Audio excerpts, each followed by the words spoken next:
Spider-Man is my favorite character in all of literature. Not just superheroes, I'm talking all literature. Spider-Man is one of the greatest characters ever made. It was, I think, the first time I saw myself in a superhero.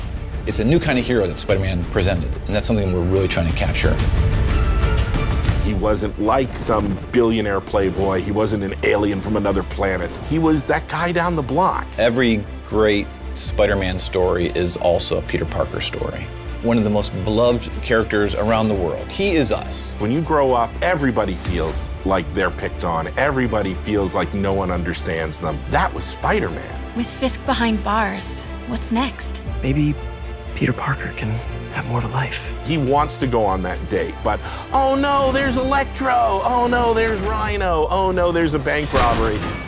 And then when you understand all that, the stakes raise when he's Spider-Man and fighting these foes, because you know what's at stake, you know what he's fighting for. In the Insomniac game, we got this new Spidey, a new look. We're also in this world getting all new version of Martin Lee, who is secretly Mr. Negative. I really like Mr. Negative as a villain, especially from a story point of view. He's a very real person. Martin Lee is a benevolent entrepreneur and has homeless shelters. They're called the Feast shelters, and Peter's Aunt May works at Feast. He's taking care of Aunt May when Peter can't, when Peter has to either be at work or be out in the city being Spider-Man. But there's something inside of him that's trying to consume him. Take care of this place. It represents the best part of me.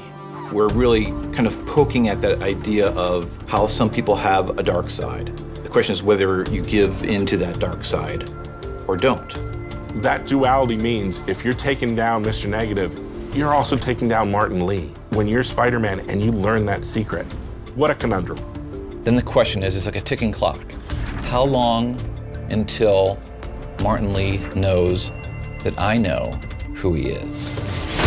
This is crazy! This isn't you! You don't know me!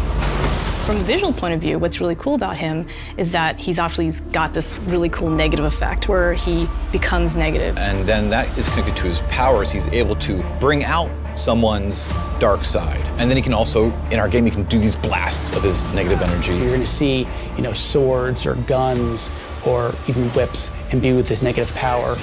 And when it comes to Mr. Negative himself, those powers just amplified even more.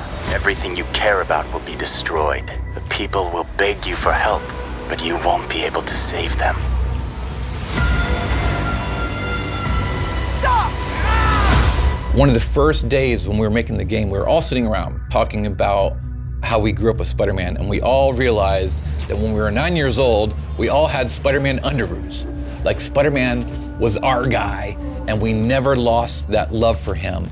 Now it's fans making the game for other Spider-Man fans, and we believe in that power and responsibility. Our game is really going to put you in the shoes of Peter. We want to deliver on the fantasy of Spider-Man, and to do that, we have to take advantage of all his rich backstory, his supporting cast, his friends, his foes. We're going to see characters we know and love in different ways. So this is like a whole new world for Spider-Man, and it's really cool.